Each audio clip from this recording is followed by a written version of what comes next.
256.0106 from 1 right, clear for takeoff. 1 right, clear to go, yeah, you're back. Clear 4461, 1 right, left and white. Hey everyone, and welcome to FlightCast. I'm Jason Rosewell, and with me, as always, is Mark Skyhawk Heavy Denton. This is the one and only Infinite Flight podcast. And Mark, today we have joining us Infinite Flight ATC Manager Tyler Shelton and ATC Moderator Joe Reilly. Hello, guys. Hello. What's up? Hey. Well, we guys, we're going to do a shorter podcast episode today. I contemplated taking a little bit of a summer break with lots going on with my family and all that kind of stuff, and decided, no, you know what? We're going to put one out that's just a little bit shorter. We don't have, I mean, you guys are all special, but we don't have a special guest today. So we're just going to chat for a little bit and carry on. How's that sound? Sounds good. All right. Sounds all right. It'll do. So yeah, it's kind of a lazy intro, but yeah, that'll work. Yeah, well, it's a lazy summer. I didn't know we were bringing our C game today. Yeah. Well, Joe, it's already at least a B because we're here with us today.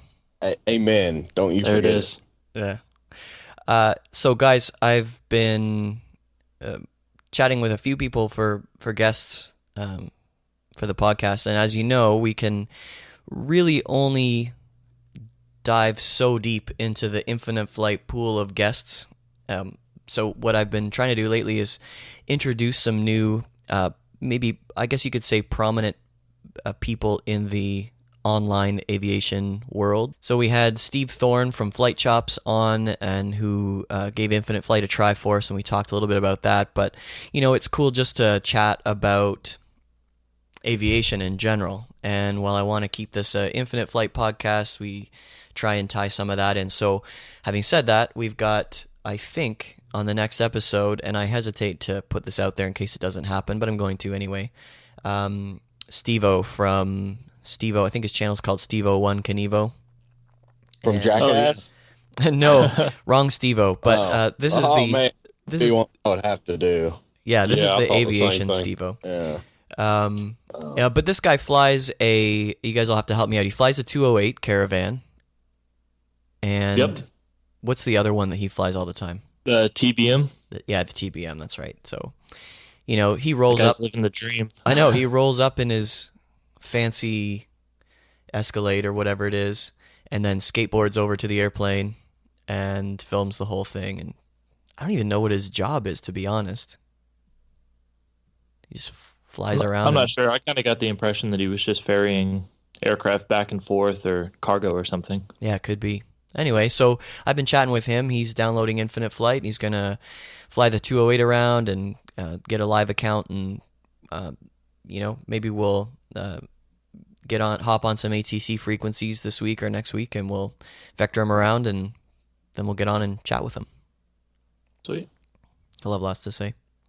So speaking of flying, I actually was up, as you guys know, I'm not a pilot yet, but hopeful pilot eventually. And so I got I'll give a shout out to my buddy Ian and his wife Carrie, just friends of my wife and I. They gave me a lifeexperiences.ca gift for my birthday in June. And it was 40 minutes in advanced ultralight aircraft, which is a TL3000.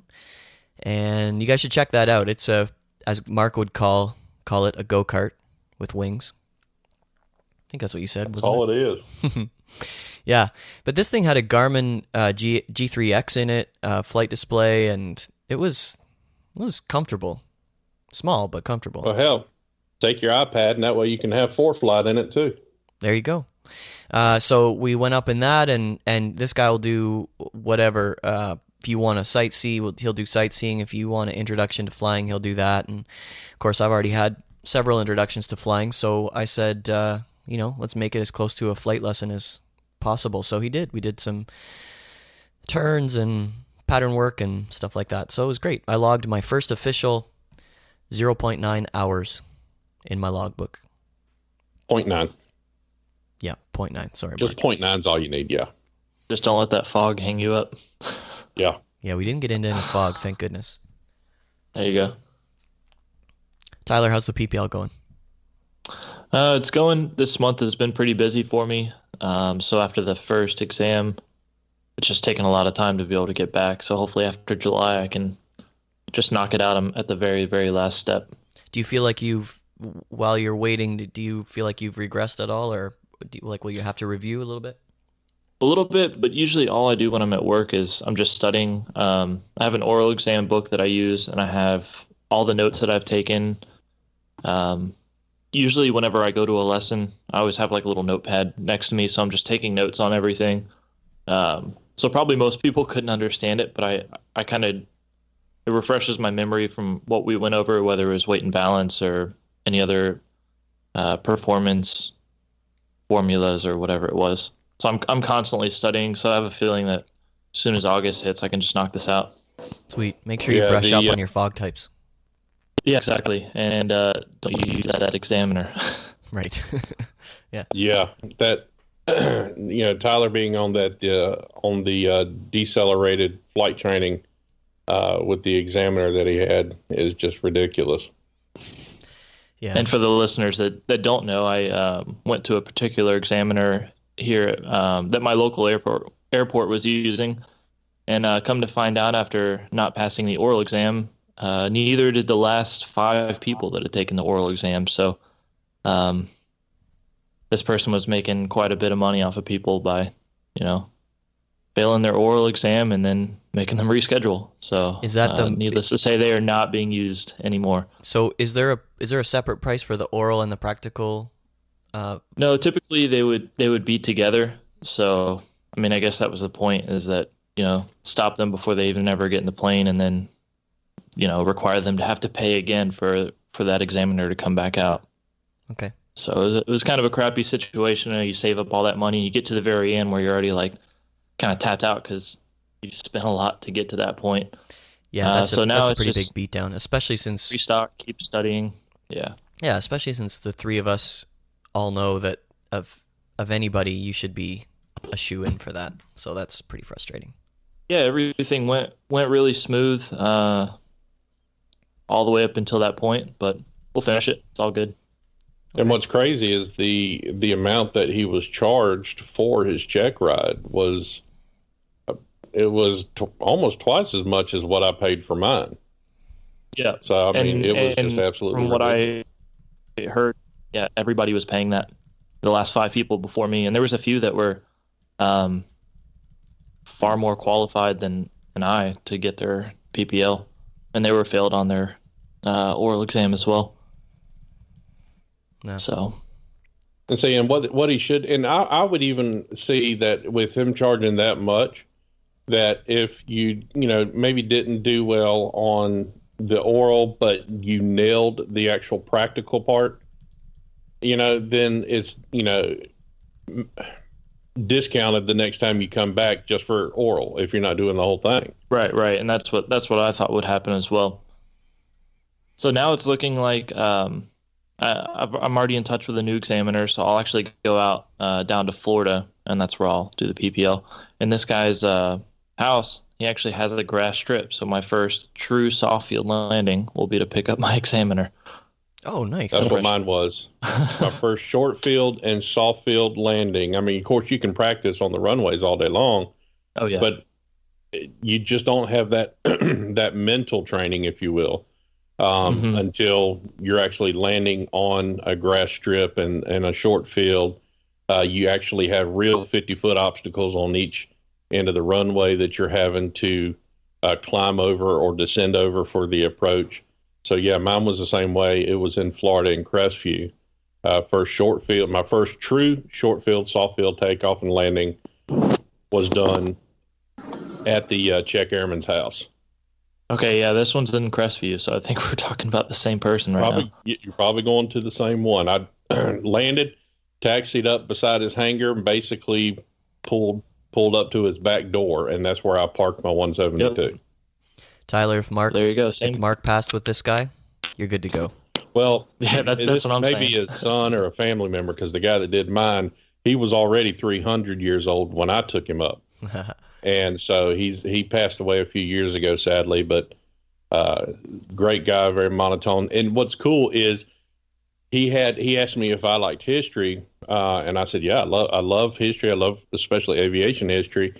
And he pulled out one of his logbooks and showed me where he had to have an endorsement for, I forget what it was for, but his endorsement was signed off by Charles Lindbergh, which I thought was pretty cool. Oh, wow. Wow. No pressure. Well, If that and tells you how old this guy was. speaking of no pressure, I mean, you'd feel pressure already, but with the first experience this guy's going to have is you landing in front of him. Oh, he probably wanted to Yeah, be so he's outside. watching your technique. He's watching all of it. Yeah. Cool. Well, good luck to you, man. We'll be excited to hear how Appreciate it goes. it. Yeah, that'll be good. All right, so we I just got some updates from Infinite Flight while we've been chatting here. And one of our developers, Laura Laban, she has let me know that I said, hey, anything you want me to mention on today's podcast? And she said, yeah, the update's taking a little bit longer than they hoped just because they're working on some optimizations. So little bullet list here, they're obviously preparing for global. So if anybody was ever in doubt that global flight was coming, it certainly is. She said we need to reclaim some CPU and GPU cycles before we can move on. I guess that means something, I'm sure.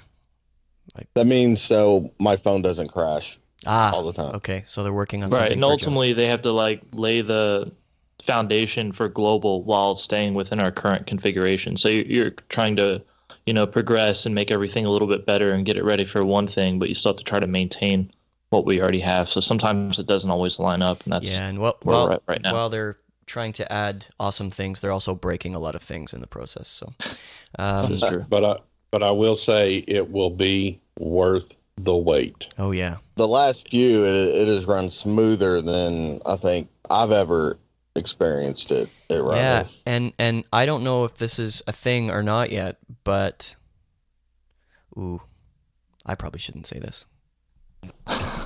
No, say it, but then bleep it Yeah, out. okay.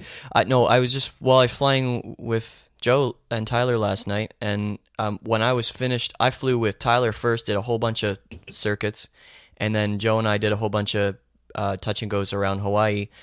And when I finished, there was no floating point bug. Like I was just we were as, sliding all over the tarmac yeah, and stuff. I was just as smooth as when I started. I don't know if that's because I kept it below a Were certain you back at the same altitude. airport or? No, different airport. And we were from Dillingham, all around down and landed at H&M. Yeah.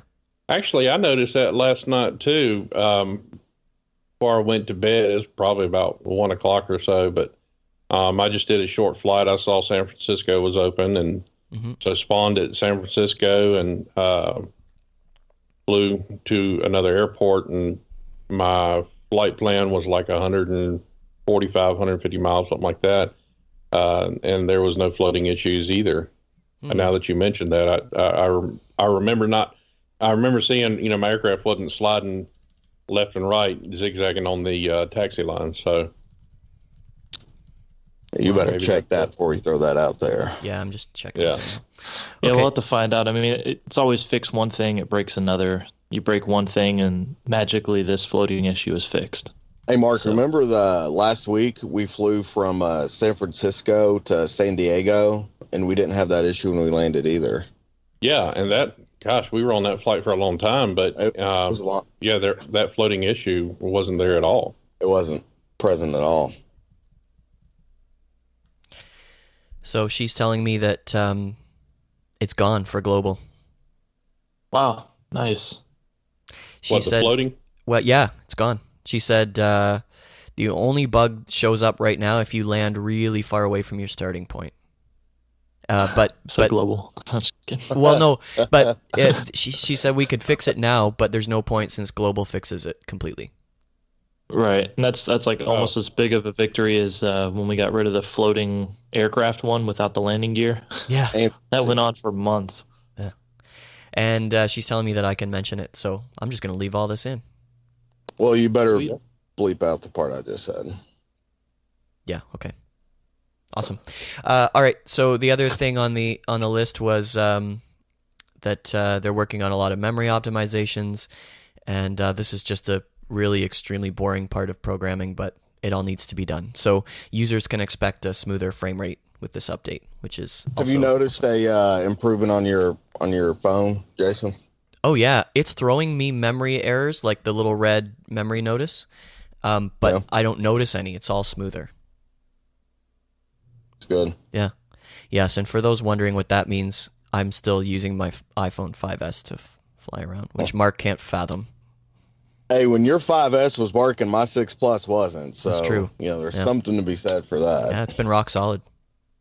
Yeah, because I still have my 5S, and of course, I use it to As a paperweight. Well, actually, pretty much, yeah, it's on the side table, but I keep it charged because I use it for certain things within Infinite Flight, or testing this or whatever. But sitting there, I'm like, how in the world does Jason fly on this thing? Just what I know. That's what I've always used. Yeah, I've even tried to text on it recently, and I'm just, I can't. I can't. Well, up after using until the 6 Plus. 2 weeks ago, I'd done everything on a phone as well. So, Oh, yes, congratulations to Joe for Yes. finally getting his iPad Pro. yes, way to go. I know. Thank you. I'll get Thank you. something eventually. It's just there's always other priorities, and I like flying on my 5S. It's what I'm used to. Yeah. Flying in the 5S is going to, that'll be more realistic to you when you're flying ultralights. Exactly. So, it'll go hand in hand for you. And please, Laura and Philippe, don't hear me say that I'm looking for an ultralight in Infinite Flight. I'm not. Oh, But if you do, God, no. No. please make it free. Please make it free. Okay, Please let's make it free. let's move on. You guys have Mark. Why don't you talk about a recent video? Well, what have you got for us lately? Well, yesterday I posted the second part of the phraseology flight of X, or meaning flight of 2, flight of 5, for some people, like flight of 10. And Joe, you and I've seen that this week several times from a couple man. people. It'll be one aircraft, and they're a flight of 10. Sunbed Johnny, flight of 10. That guys, Yeah. that clearly means that they are just out for a 10-minute flight. That's right. Yeah, and it's crazy because I've heard people say, "Well, I thought flight of 10 was the amount of flights that I flew that day, or how many flights that I was planning on making throughout the day." How old I am. I thought it was the amount of virtual passengers I had in the aircraft. Well, if that you're one- flying a That one's 380, actually probably the closest to something that I'd Yeah, let I could slide. buy that. Yeah. if you're in a 380 with only a flight of 10, you're losing money. Yeah, that's true. You don't even need to take off. A caravan But- would be more realistic for that. Yeah, I mean, it's important that people understand how to use this phraseology the correct way, especially when there's active ATC, because ATC needs to know how to maintain that steady flow, that continuity within the traffic and the airspace. So if you say you're a flight of 5, but you're the only aircraft, the controller's having to take time to look to see if there's other aircraft. He's having to click on other aircraft to see if anybody else is using that same call sign. And Where so were we the other it's night when misleading. that happened? Miami. Was that Miami? Yeah. If it's not a busy airspace, that's not the end of the world. But when you've got 30 inbounds, and you're having to find out if somebody actually is a flight of 10 or not, that's a big deal. It is, and it's important that if you're going to use the flight of phraseology, that they understand that the lead aircraft is the one that only communicates with ATC. Mm-hmm. That's it. That's what I demonstrated in the video I posted yesterday. As Joe and I were flying the Spitfires, Matt's had opened up San Diego for us, and so you can see where I'm the only one communicating. Now Joe was dialed in to the same frequency, so he could hear the commands, but I was the one that corresponded with ATC, and that's the way it needs to be. Whether you're a flight of 2 or whether you're a flight of 10, if you have all them aircraft in there, and you're going to be flying in formation in close proximity, then use that flight of, and only the lead aircraft needs to communicate so it doesn't clutter up the frequency so much. Now, if you're, like what we do a lot of times, guys, the four of us will fly, but we'll take off, as normal, not all together. And when you do that, that's not considered a flight of. If all of us are communicating with ATC separately, then we don't need to have the flight of in our call sign. Everything is just as normal. If you are going to be, Tyler, help me out on the distance here between aircraft. But if there's a 1 mile gap between the lead aircraft and the last aircraft, the second aircraft, that's not even a flight of two.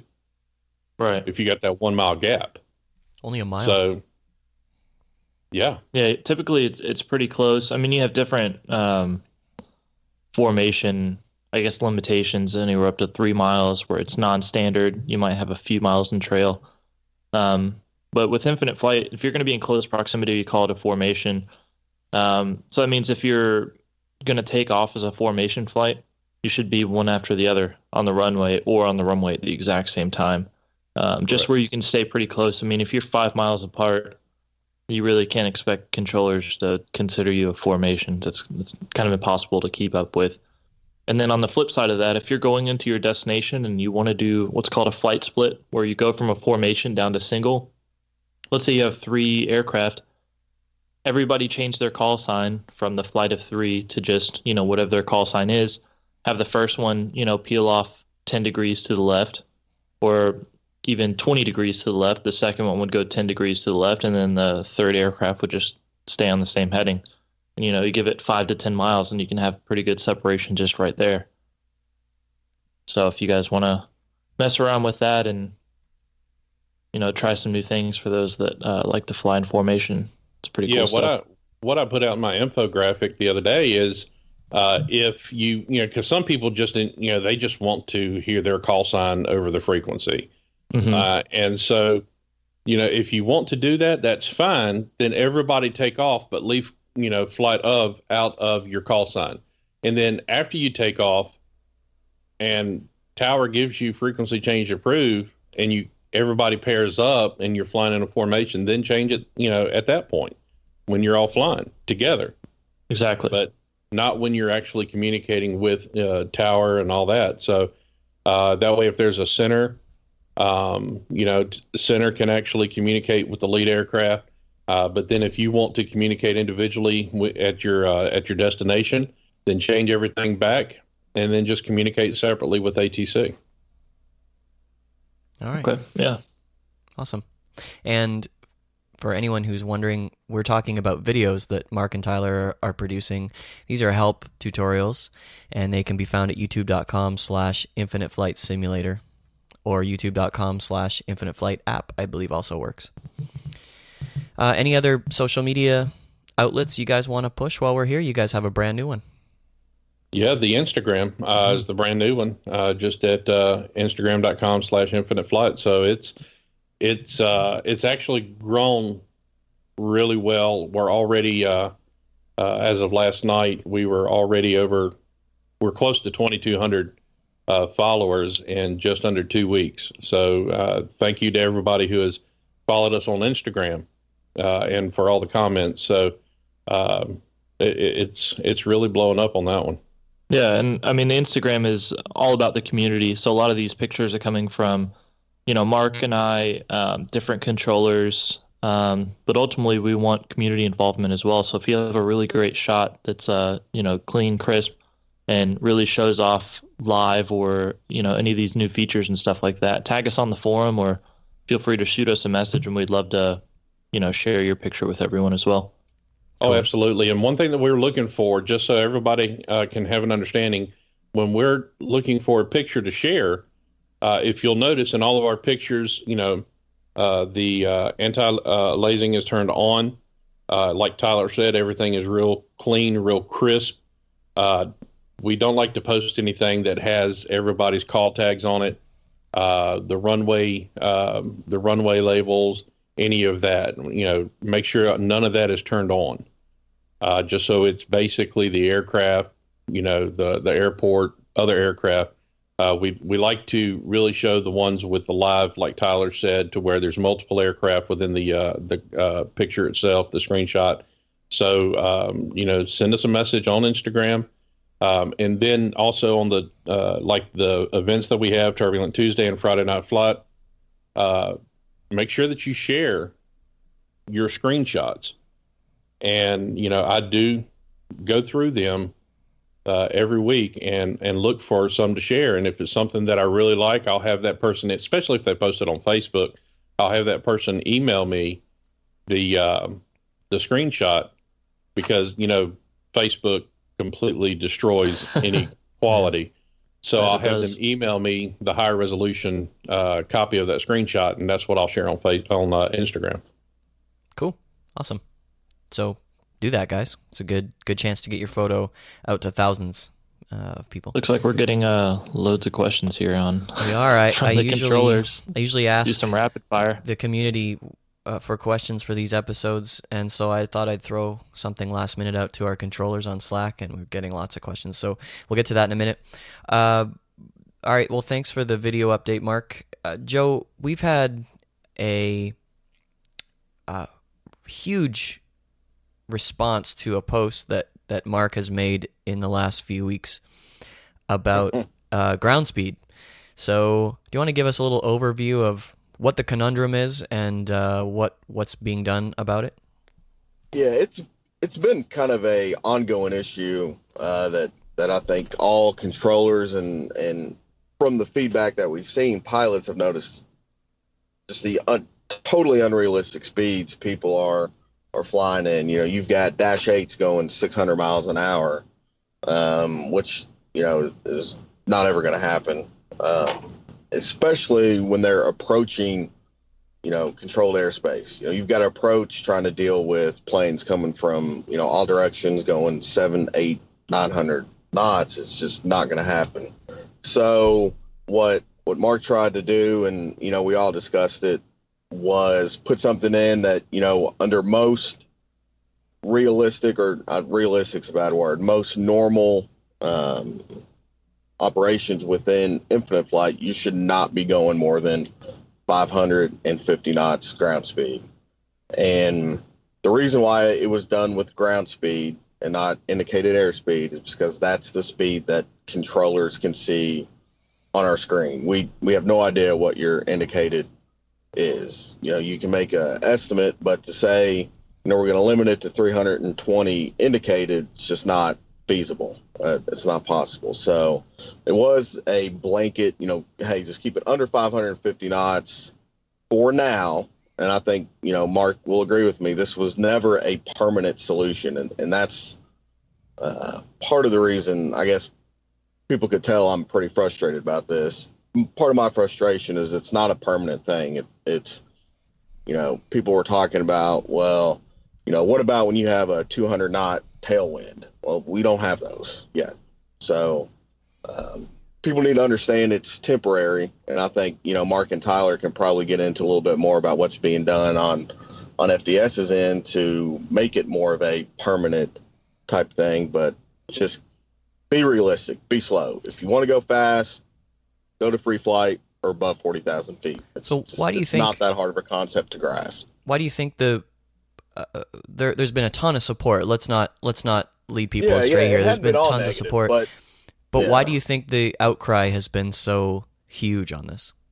Well, one of the arguments that I saw that was probably the most ridiculous was, well, if I can do it, then I should be able to. It's if I can fly with 12%,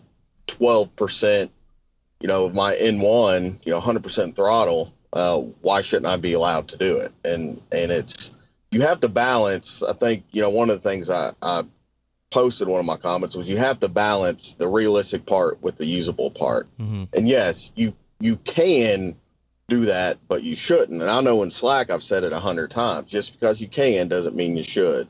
I feel like I'm going to say that to my kids because I'm already saying it every day to them. But it's just because you can hit me in the nuts doesn't mean you should. Well, I think the biggest issue, Jason, with this and what prompted this was, we've all seen it for a long time. We've seen these aircraft flying 900 knots, in a 747-8, and it's just ridiculous. I mean, once we go global, everything's going to be more spread out. But right now, we're limited in space within the regions that we have. And especially during events, when you've got the past two FNFs have been packed to where we've had 70, 80, even up to 90 flights, I believe, within a region. And when you have that many flights going from one airport to another, and you have a couple aircraft that are going 900 knots because, one, they don't want to wait in line with approach to land. They want to try to beat everybody there. It really messes things up for the controllers when they're trying to sequence everybody. They're trying to get people lined up for the approach and maintain the separation needed to allow for departures at the airport that people are flying to. So it really serves no purpose. There's absolutely no reason why anybody should be going 900 knots in an airliner within a limited, confined region that we have right now. It's just absolutely ridiculous. And, I'll tell you this, I've done this to people before I put this into place, is if you're going 900 knots, well, guess what? You call into me with vectors and I see 900 knots, I'm going to vector you away from the airport. Yep, exactly. Give you an instruction to slow down and then vector you away until you can. Yep. Yeah, and if you don't like it, that's not fair to everyone else that's flying, as a mature and serious user, as it says on the advanced server description, that they should be cut in line. And as a side note, requesting VFR does not give you the right to bypass an approach. I know I've been seeing that a lot more lately. Is we'll have airliners request VFR thinking that they can just jump a 15 or 20 plane approach queue. VFR is not an acceptable response, especially if you're in a jet. If you're taking off and you are being contacted by an approach controller going, certain altitude, certain speed, don't request VFR. Radar vectors, flight following, don't do VFR. What's funny to me is that we've got, people like Heavy Driver, actual 777 pilot, who's saying, look, guys, even if you factor in winds aloft, airplanes aren't flying at these speeds. Sure, you might have that one scenario where you track a flight and you see it flying at 600 knots ground speed.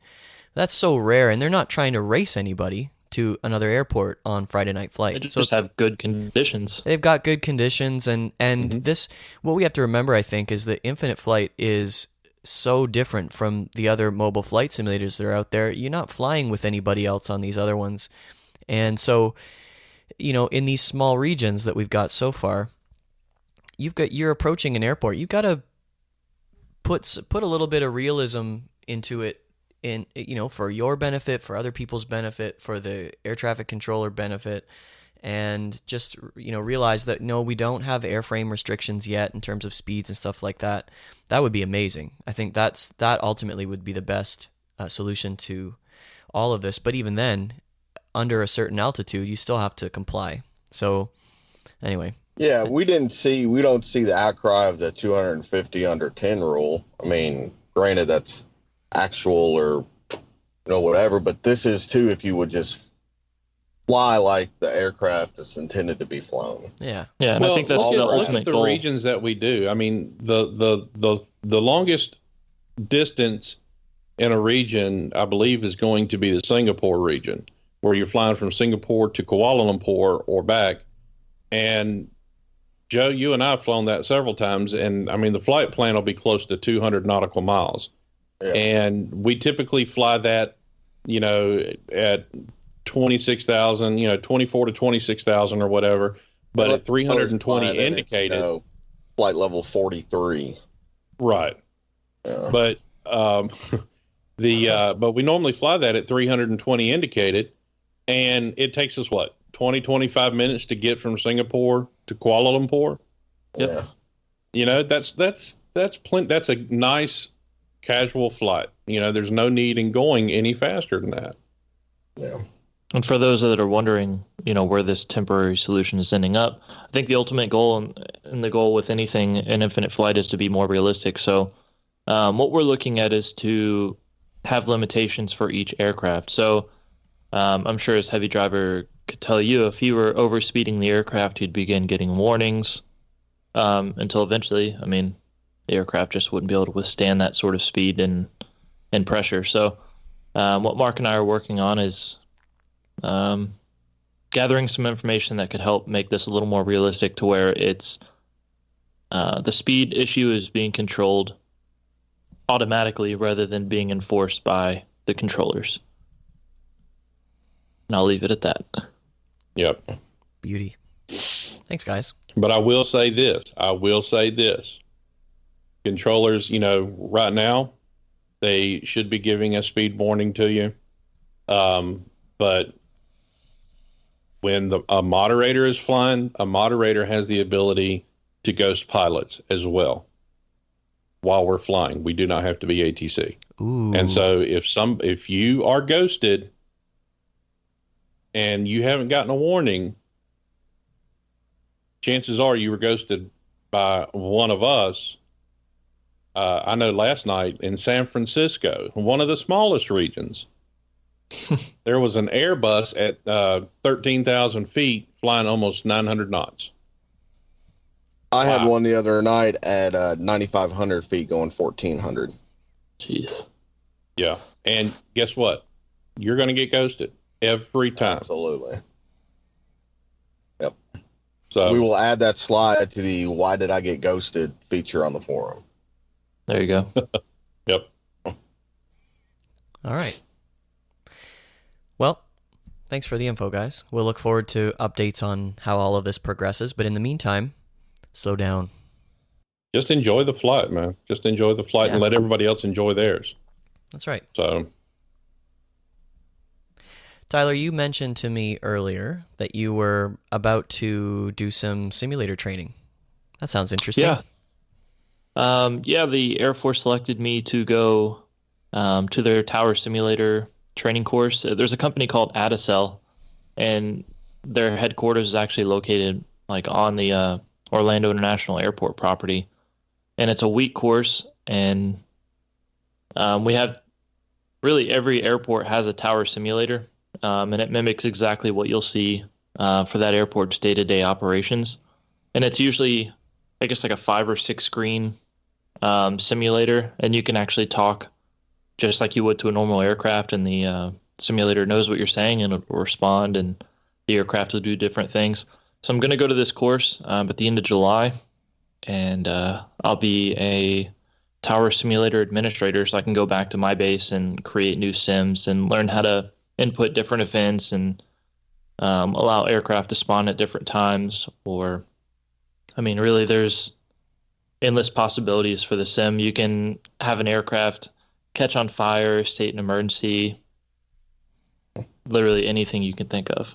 You can impose the Joshy curse on an airplane. You can have aircraft flying upside down. You can have aircraft crash land.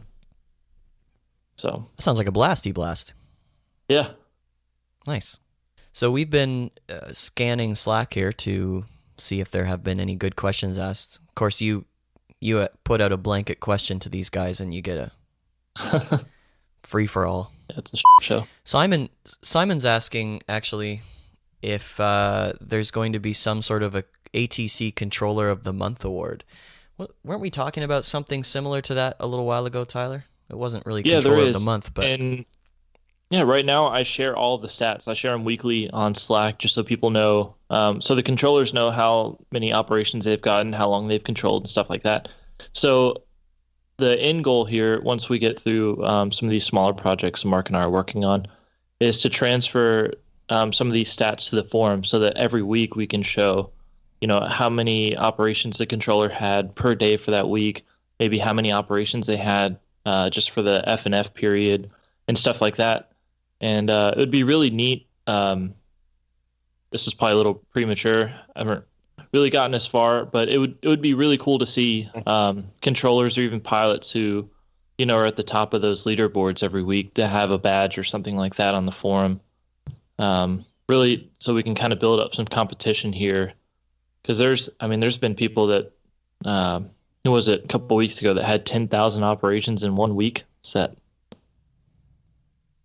I don't remember. Anybody remember who that was? That would have to be G or Tom, I would say. I think it was G. Yeah. Yeah. Was that in a week or in a day? It was in a week, but it would be really cool just to recognize some of the controllers and pilots who are extremely active and getting some quality operations. Yeah. Yeah. I made a comment on IFFG about the speed command, and I think people are pretty quick to jump on our controllers and stuff, which I understand. Some, they make mistakes. It's okay. They ruin your flight. I understand, from your perspective, but these guys are volunteers, it's, nobody's getting paid to do this. I think that's a common misconception there, is that a lot of people feel like the controllers are somehow paid or obligated to do this, but I mean, they enjoy the controlling aspect as much as everyone else enjoys the flying aspect. So another one of the questions here on Slack is, maybe what leads to controllers not being as active as others. And I think a lot of times it's discouraging because they have to deal with these sessions where you're constantly babysitting, the 10 aircraft that are going 1,000 knots and they're impossible to control. And you spend over 50% of your time, giving warnings, please follow instructions, or having to ghost. And it's really not that fun anymore because the pilots aren't doing their part.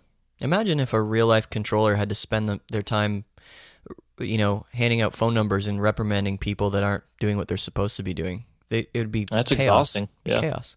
Yeah. And that's what people need to understand, is that the controllers, don't want to ghost people. No. That's not the goal. And that wasn't the goal when we implemented the new speed restriction. Was, we just, we don't want to just arbitrarily ghost people out there left and right. We're trying to make this, as community friendly as possible for everyone. And, the controllers do deal with a lot. Now, they have to deal with me and Joe primarily a lot. Yeah. And believe me, they don't go without saying, how can I justify this ghost when Mark or Joe message me? Because that's what's going to happen. I mean, they are held to a higher standard. And, I made this point, I think, on the forum the other day, is they have oversight, they have moderation, they have, certain things set in place where if they jack around, then they can be suspended or removed from the ATC program. The pilots don't have that. So, I mean, the controllers are held to a much higher standard while not getting paid, while constantly taking abuse from, IFFG and forum and everywhere else. So, a little appreciation for what they do is nice. Somebody posted on the forum the other day about how much they enjoyed the ATC service somewhere. That was definitely a refreshing post to see. You automatically see ATC service, like, oh God, what am I going to have to deal with now? But that what's crazy, nice, refreshing post to read. And it is so nice to see our pilots actually go in and start complimenting our controllers, because our controllers do go through a lot. And even though a lot of them are younger, they've got school that they have to deal with. They have their homework, their studies, and all of that. A lot of the older controllers have, work, family, and all that, but they still invest a lot of time into controlling. And if our pilots would actually just follow ATC instruction, it would be a more pleasurable experience for everybody all around. And what's important is and guys, you would probably agree, in the complaints that we deal with, I would say 90% or more, that when a pilot goes on and says, I was ghosted for no reason, turns out to be pilot error. Yeah. Because we spend a lot of time investigating this stuff. Because, if the controller was in the wrong, then, that controller is going to be held accountable. But if pilots are going to complain about something, make sure It is a valid complaint. Have screenshots of the map. I can't stress that enough. Yeah, and the log. Yeah. Have screenshots of the map and of the log. And if you're going to file a complaint, validate your complaint. Don't just say, "Oh, well, the controller sucked. I wasn't doing anything wrong, and I was ghosted." Well, 9 times out of 10, in a line to land. Yeah. Well, 9 times out of 10, guess what? The pilot was in the wrong. Yeah. And that's what we want to remedy. And we're not wanting to discourage feedback on controllers. That's some of the best not at all. learning situations we can get is, hey, in this situation, here's what you did, here's what you should have done. Now, yeah, the pilot was wrong by, turning left or right, but you could have worked it back in instead of ghosting. So, I mean, we're not trying to discourage people from complaining, but just saying, oh, yeah, he sucks. He, wouldn't let me land. Well, were there 30 planes on the ground waiting to take off? Those are important details that we need to know. Right. But and appreciated for sure. Absolutely. And there are so many times that there's a lot of times to where both the pilot and the controller were both right, but also both wrong in certain things. So, it's a learning experience for everybody. It's a complete learning experience all the way around. All right. Before we move on, Joe, you've been posting some of these ghosting screenshots with names and things like that redacted from them, but as examples, right? And in a positive way and learning experiences on the forum. Yes. What category can we check to read up on I believe it's under the ATC section of live. Carson pinned it. I don't know if it's still pinned, but it was at one point. And, I get a lot sent to me since I started doing this, and I try not to be repetitive on them. Right. We do see a lot of the same mistakes, just the remaining in the pattern, but, with a flight plan to a different airport. Those aren't ghosted, but, we do try to use those as learning. But I'm still going to post those, whenever I get them and feel like it's a good learning opportunity for people. Awesome. So, Tyler, I just want to ask you about, I'm going to ask you if you could share some details on a new aircraft call sign contest, is it, or a competition of some kind? Yeah, so as it was confirmed previously, we are working on the 787. So we thought a really cool way to get the community involved would be to have a contest, and the winner of that contest could actually have their call sign on one of the new aircraft. So you see, which is it? The Dash 8 has Delta 1 Zulu Yankee, which is for infinite flight moderator and support David. So we're going to kind of extend that out to the community. So stay tuned for more on that contest. You'll hear from Mark and I. And it'd be a really neat opportunity. You could actually have your name or your call sign on an aircraft. Oh, and it'll be a realistic tail number, not something stupid like we see every day. Yeah.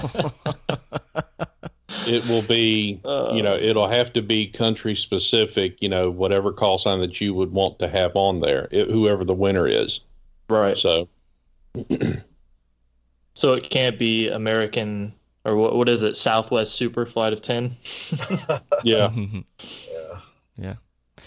Cool. Well, that sounds great. I'm looking forward to that. The other way you can get your call sign on an airplane is just to be really, really awesome all the time.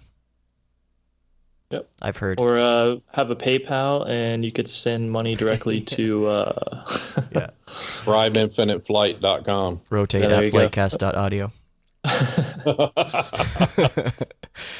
And we'll work on that for you.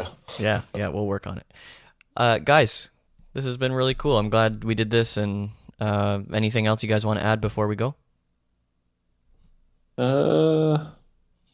Any other questions you saw jumping off the page on Slack? Are you going to play your new theme song as the outro today? We didn't start the fire? Yeah, we need to know who started the fire. I can't. Yeah, actually, I think there were a few questions. So I saw one asking about the ATIS. Yep. And I've covered this on the forum quite a few times, but for those of you that listen and aren't on the forum, the ATIS was kind of pushed down on the list a little bit. There's some more important things that I think the Infinite Flight ATC program as a whole needs, just to control the airspace a little bit better. And also, everything that you can find on the ATIS right now can also be found on the map page. So if you're wondering what the weather is, the runway in use, all of that, even the TAF, everything is on the map page. So I felt that the developers' time could be spent a little better. We're working on some things that would truly help us in-app, not necessarily just cool to listen to. And we already have some issues, keeping people on frequencies. So adding the ATIS might have really just added more problem. So in the future, when it can be done right, it will be added. But right now, there were some more important things. Okay. Beauty. Anybody else? All right. Nope, we're good. Good. All right. Guys, thanks for doing this. Appreciate it. Absolutely. Joe, Anytime. so nice to have you Oh back. yeah, I know. It's been a while. Like riding a dysfunctional horse. Yes. Having you back on the show is like riding a dysfunctional horse. I like having given from the man in Kentucky. I like having That's you giggling in the background. It's good. All right, guys. Well, thanks again. And to our listeners, thanks as always for listening. If you haven't already, head over to the App Store or Google Play and download Infinite Flight. For more of the podcast, visit our website and be sure to subscribe on iTunes or YouTube. You can find us on Facebook at facebook.com/FlightCastAudio and on Twitter at FlightCastAudio. If you have any ideas for the show, please do leave them in the comments. FlightCast is brought to you by Linkhouse Media on the web at linkhousemedia.com. We can always use your financial support to keep us going, and now a way to do that is to head over to flightcast.audio/shop and get your very own FlightCast hat, t-shirt, and other accessories. You can donate by visiting flightcast.audio and clicking the yellow donate button in the sidebar. To cover the fine print, FlightCast is not affiliated with Infinite Flight or Flying Development Studio. I'm Jason Rosewell. Thanks for listening, and happy landings.